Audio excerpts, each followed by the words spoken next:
Një nga plagët më të mëdha të këtij qarku është çështja e tërmetit. Është qarku më i dëmtuar nga tërmeti 26 nëntorit 2019. Mund t'ju them me përgjegjësi që sot e kësaj dite familjet në Durrës nuk janë futur në shtëpi. Procesi i rindërtimit është përmbyllur, ndërkohë nga ana tjetër nuk i jepen çelcat. Kjo është një çudi e madhe, kam pyetur shumë përfaqësues të Partisë Socialiste, e para kanë ndërtuar më pak shtëpi se ç'duhet.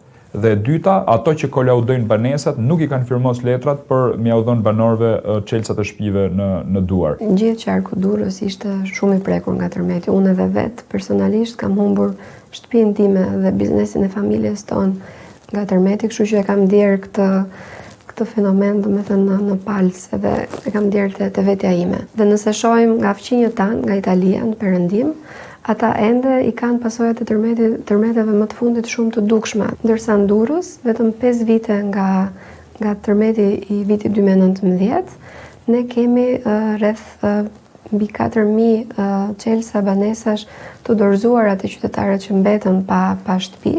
Pa diskutim që shumë të tjerë janë në pritje, por shumica e këtyre banesave dhe objekteve që janë rindërtuar tani më janë në proces kolaudimi, kështu që shumë shpejt edhe familjet e mbetura pa stre, po themi, do të kenë banesat e tyre dhe çatinë e tyre mbi kokë.